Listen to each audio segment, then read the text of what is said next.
Será que o Dorival continua? Será que o Memphis continua? Escolhas do técnico bem questionáveis. O que vocês acharam do jogo? Comenta aqui. Inscreva-se no canal. Eu volto na próxima. Tchau! Para se inscrever? Já se inscreveu? Obrigado se você já se inscreveu. Se não, por favor, não custa nada inscrever-se. É o botão ali, clique em inscrever-se, vamos nessa. Bom, eu já fiz live aqui depois do jogo, a gente já começa a acompanhar a repercussão ou as repercussões de tudo que aconteceu lá no Morumbis, relação às entrevistas dos técnicos, aos bastidores, né? Alguns começam a ser revelados e tem muitas questões para a gente ainda descobrir do que virá à tona provavelmente nos próximos dias na relação Corinthians e Memphis Depay. Eu vou chegar lá. Primeiro, vou exaltar aqui o vencedor do jogo. Mais uma vez o São Paulo, num clássico contra o Corinthians, entrou para disputar um clássico. Entrou para disputar um jogo decisivo, como era pela sua situação de tabela.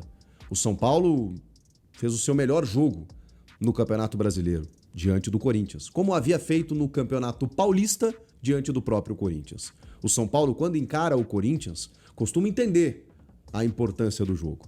Foi assim naquele 3-1, lá pelo Paulistão, e depois nesse jogo do Campeonato Brasileiro. Um São Paulo ligado, um São Paulo organizado, um São Paulo em que todo mundo sabia qual a sua real função. A gente pode discutir talvez a atuação aqui do Cédric Soares. De resto, cara, é muito difícil encontrar um jogador, com exceção do Cédric, que tenha destoado no jogo. Cara, quase todo mundo jogou bem. Não jogou bem, jogou muito bem. E o São Paulo ainda teve algumas circunstâncias específicas no jogo. Ainda sofre com desfalques. Então, quando o Corinthians reclama de desfalques, e é verdade, o Yuri faz muita falta, o Garro tá voltando agora, quem mais? O Gustavo Henrique estava fazendo controle de carga, não sei o quê. Sempre vai ter uma questão, né? O Mateuzinho, né, que estava com o terceiro cartão amarelo. Pois é, o São Paulo tá sem Lucas, sem Caleri, perdeu Enzo Dias no aquecimento e o Oscar com 15 minutos de jogo. Seguramente, o Oscar, alvo do maior investimento e principal jogador do time. Não vem sendo, é fato, mas né, o Oscar é aquele jogador que a gente espera que daqui a pouco possa decidir, especialmente uma partida grande. Quando ele sai a 15 minutos, você entende que os problemas do São Paulo eles começam a potencializar no caso, né? A questão é o seguinte, quando entra o Wendel, que não vem sendo muito aproveitado, no lugar do Enzo Dias, que se sentiu ainda no aquecimento, o Wendel faz praticamente a sua estreia pelo São Paulo. Faz um grande jogo de futebol. O Wendel, assim, foi um dos melhores em campo. Ele jogou uma enormidade, agudo no setor ofensivo, mas também cobrindo o corredor. É verdade que o Corinthians colaborou, mas o São Paulo jogou muito bem. E quando sai o Alisson, quando sai o Oscar, que é um meia armador, um meia articulador, né, para fazer a ligação do meio com o ataque, que lá está Luciano e André Silva, entra o Alisson. E aí o questionamento era, caramba, entrou um jogador defensivo. E é curioso, porque o Alisson a carreira inteira foi um meia atacante, mas no São Paulo ele virou um volante, nas mãos de Dorival Júnior. Olha as ironias do destino, como o mundo e a bola, eles giram, né? O Alisson jogou uma enormidade. E a partir dali, o São Paulo dominou o meio-campo. A partir dos 15 minutos. O jogo já não estava tão equilibrado assim. O São Paulo já dominava as ações, já buscava mais o jogo, e o Corinthians com dificuldades. Muito por conta da postura de alguns atletas. Não sei se é uma questão física, não sei se é uma questão de sinergia com o técnico, não sei se é uma questão do clube bagunçado, né? O próprio Carrilho disse que isso não é desculpa, mas eu não sei o que está acontecendo. É fato que o Corinthians estava, como disse o Dorival, sem energia. E aí, quando você não tem energia, você tem que mudar. O Corinthians tinha feito uma grande jogada quando estava 0-0.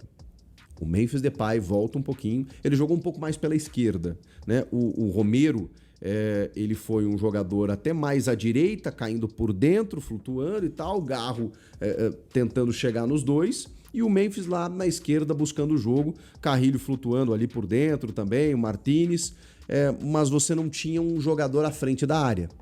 O Maicon, que era o homem de Dorival, lesionado. O Ranieri, banco. Então, o Dorival opta por Martínez, Breno Bidon, Carrilho e Rodrigo Garro. Um meio-campo muito leve diante de um São Paulo que jogava em casa e que necessitava da vitória. Essa jogada, o Memphis vem pela esquerda, pega a bola e descola o Romero livre, atacando o espaço para chegar na frente do Rafael. O Rafael faz uma puta defesa, fato. Mas o Romero perde o gol. E a principal jogada até então, dos pés do Memphis. Eu posso questionar qualquer coisa aqui e posso discutir com vocês qualquer coisa relacionada ao comportamento do Memphis.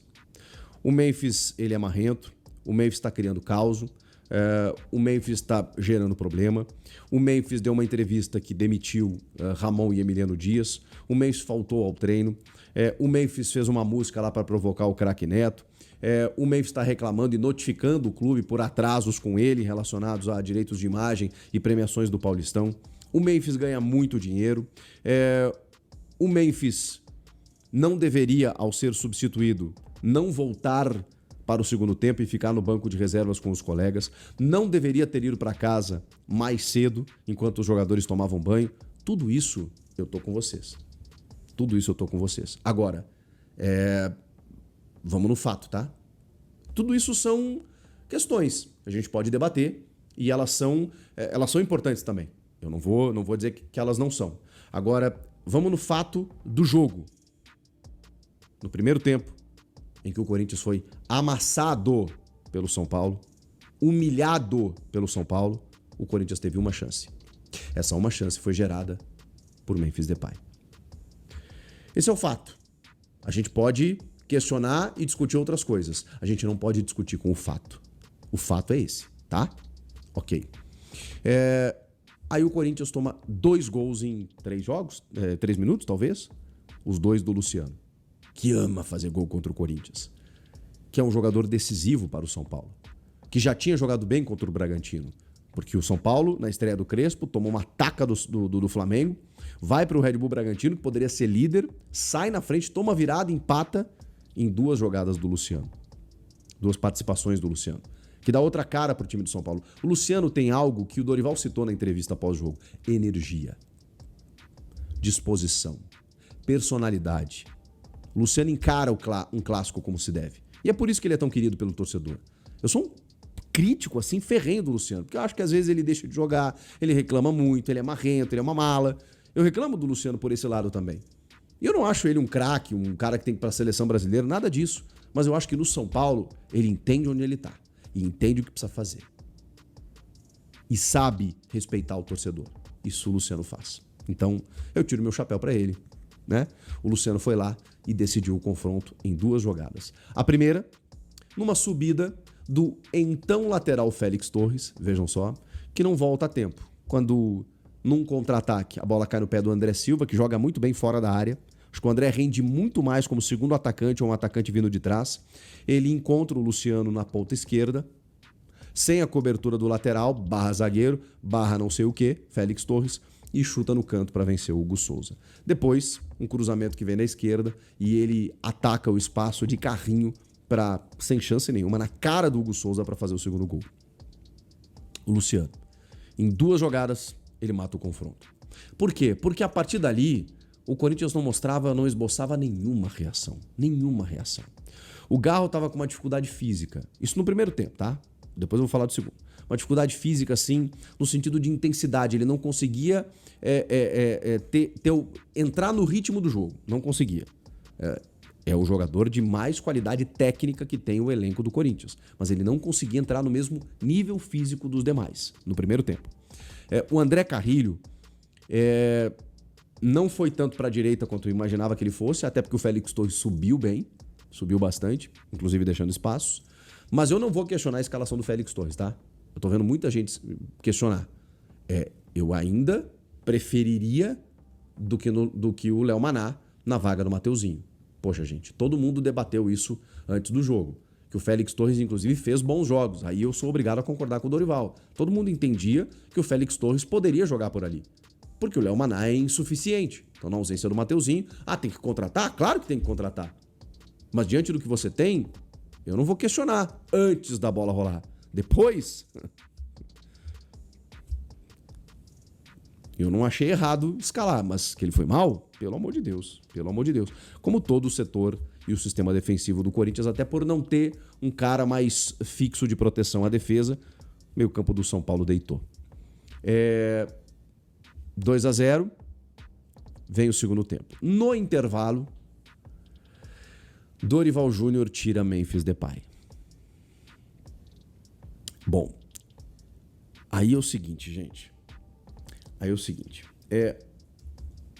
De novo, o Memphis, ele merece todas as críticas por questões de comportamento que ele tenha, por questões extra-campo, pela relação custo-benefício, pelo dinheiro que é investido nele. Agora, eu não posso ser incoerente aqui.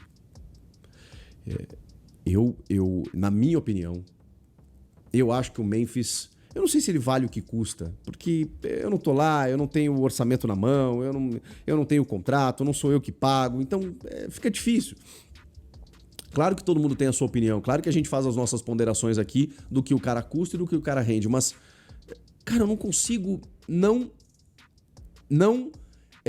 entender a importância dele. O Corinthians estaria na Série B, não fosse o Memphis Depay. Eu sei que o futebol é coletivo, ele não ganhou nada sozinho. Mas é notório, gente, que a chegada dele ano passado, ela modifica todo o time do Corinthians, no seu entorno, modifica tudo. O ambiente, inclusive, ele modifica tudo. E mais do que não ser rebaixado, o Corinthians chega numa Libertadores, o Corinthians não teria calendário esse ano, não teria Copa do Brasil, não teria nada para disputar, a não ser o Brasileiro e o Estadual. E aí, com a arrancada, com a colocação no Brasileiro, o Corinthians, ok, foi para uma Libertadores, não deu certo, caiu para a Sul-Americana, também não deu certo, mas a Copa do Brasil tá aí ainda, ok. Ele manteve o Corinthians disputando e ainda ajudou a ganhar um Paulista, em que eu acho que ele foi protagonista, sim. O Yuri foi mais, não sei o quê, ele foi protagonista, foi. O que ele fez naquela segunda final em Itaquera foi aulas de como se joga uma final contra um time que tava vivo. Não fosse o Hugo Souza pegar o pênalti. Tava vivo, cara. Os caras estavam vivos, era o Palmeiras. O Palmeiras vendeu caro demais. E tinha que ter um jogador desse tamanho. Tirem o Memphis de todo esse contexto. Tirem. Façam assim, pegam um guindaste, vai lá. Sabe aquela máquina de bonequinho? Aquela que tem garras assim, que você vai, né? Que você tem que posicionar pra descer, pegar o bichinho de pelúcia? Faz o seguinte, tira o Memphis do time do Corinthians, do ano passado e do Paulista. Tentem fazer esse exercício, que ele é só de imaginação, a gente não tem como saber se o Corinthians conseguiria ter os mesmos resultados, tanto no Brasileiro quanto no Paulista desse ano. Ele é o principal jogador do time, eu acho que os números dele são muito bons, e eu não consigo entender a saída dele, a não ser que o Dorival tenha ficado muito incomodado por alguma postura, por ele ter deixado de correr em algum momento, por ele ter feito corpo mole, na opinião do treinador. O que eu vi foi a única bola que o Corinthians teve próximo de fazer um gol, quando estava 0-0, ter sido uma obra do Memphis, em que o Romero acabou desperdiçando.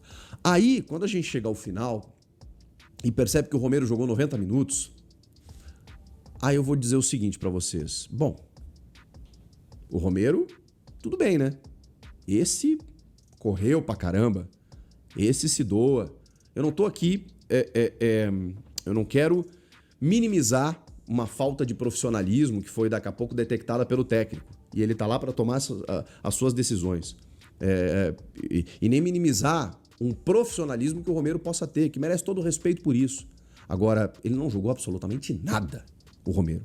Não justifica, por questões técnicas, o Romero ter ficado em campo 90 minutos. Como não justifica por questões técnicas o Gui Negão, com todo respeito ao menino, ao garoto, que está sendo fritado, inclusive, que ia bem na base, mas que está sofrendo no profissional, entrar no segundo tempo no lugar do Memphis. Não faz a menor condição, não tem o menor sentido o Gui Negão entrar no lugar do Memphis Depay num clássico no Morumbi. Não faz sentido. Ninguém vai me justificar por questões técnicas isso. É óbvio que o Dorival ficou incomodado com alguma coisa. É óbvio que aconteceu alguma coisa no vestiário que a gente não sabe. Até porque ele não volta para o segundo tempo. O Martínez, que foi substituído, também não voltou. Tá bem, mas o Martínez você até entendia a substituição, né? Agora, do Memphis. Então, se a gente for chegar à conclusão de que o Memphis realmente não, do jeito que ele tá jogando, não serve, eu me preocupo. De verdade. Fora as questões financeiras, que você tem que avaliar mesmo se está valendo a pena. De comportamento por gestão de grupo. Não, peraí. O cara tá faltando a treino, o cara tá reclamando, o cara tá fazendo biquinho, o cara não sei o quê. Ok. Nenhum jogador, por mais decisivo que ele seja, ele pode mandar no vestiário, ele pode deixar de se apresentar em treino, ele pode desrespeitar os companheiros. Não. Isso eu refuto. Inclusive, é a minha posição em relação ao Pedro no Flamengo. Não adianta, irmão. Vai, segura na casinha aí, ou nem na casinha, nem relacionado você tá sendo. Não justifica, você é ídolo aqui, mas peraí. Tem que correr igual aos outros. Isso vale pro Memphis também. E acho que o treinador tem que administrar esse tipo de coisa. O que eu tô olhando é a parte técnica e a resposta do Dorival, que justificou a substituição por questões técnicas. Desculpa. Eu sei que ele citou energia, eu sei que ele falou comprometimento, mas ele botou na conta de muita gente, tá? Não foi só na do Memphis, que ele falou que fez 2, 3 trocas e faria 5, 10 se pudesse, no intervalo. Mas aí, Dorival, não é só individual. Não é só individual. Você, como treinador, você pode questionar comportamento, atitude, conduta. Tá na conta do técnico. Mas aí nós aqui podemos analisar como é que tá o trabalho do treinador, tecnicamente falando, taticamente falando. Como é que o time foi hoje? Sem um volante protegendo a defesa, com o Félix Torres subindo e não voltando, com a defesa dando espaço e marcando a distância, o Luciano recebendo uma bola, podendo finalizar, pensar na vida, escolher o canto e sair para o abraço. Sem conexão entre os setores. Um time desorganizado. Aí no segundo tempo, quando Dorival, por questões técnicas, tira o Memphis, achando que o time vai melhorar. Aí o Rodrigo Garro fica isolado, sozinho. Tem uma bola que o Corinthians vai buscar um contra-ataque. O Garro avança, não tem ninguém do lado dele. Ele passa por 1, por 2, por 3, acompanha. Sempre 3 jogadores acompanhando ele e ele conseguindo carregar a bola. O Guinegão tá correndo pelo facão lá do outro lado, marcado. O Garro olha, não tem como tocar pra ele. Tá cercado, ninguém aproxima, ele perde a bola. Ele olha pro Dorival pedindo socorro, do tipo, caramba! E aí o Dorival abre os braços do tipo, pois é, se vira aí. Porque minutos antes ele tira o Carrilho. André Carrilho. Que não estava lá fazendo um grande jogo, longe disso. Que entrou no segundo tempo do jogo contra o Ceará. Então, ele estava desgastado, depois de um mês parado. Aí joga um jogo contra o Bragantino, aí entra no segundo tempo contra o Ceará. Aí, ok. Não consegue jogar 90 minutos contra o Morumbi, contra o São Paulo no Morumbi num clássico. Tá bem. Sendo que o Carrilho é, sabidamente, um dos propulsores desse time, mas que está sendo muito subaproveitado pelo Dorival. Ele não consegue... Ele matou o futebol do Carrilho. Matou o futebol do Carrilho. Só que eu jamais tiraria o Carrilho. Num clássico, perdendo por 2-0, com o Garro sobrecarregado, sendo que eu já tirei o Memphis, aí eu tiro o Carrilho também. Aí naquele momento... Bom, aí ele tira o Félix Torres. Tá bem. Aí naquele momento o time era Hugo Souza, Léo Maná, Ramalho, Kaká e Angileri, que virou um arremedo de jogador, do que já foi, Ranielli, Bidon,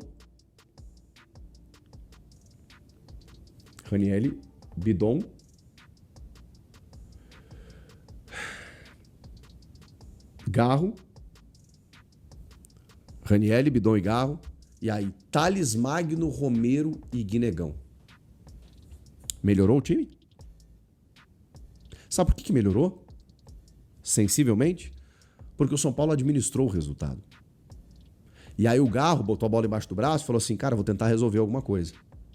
E aí aquela intensidade física que não conseguiu aparecer no primeiro tempo, até apareceu no segundo. O Garro foi impressionante, o que o Garro faz. Aí você vai dizer, pois é, e ele ainda é um cara de conduta, é um cara de comportamento, é um cara de grupo, tudo certo. É por isso que ele é o Rodrigo Garro.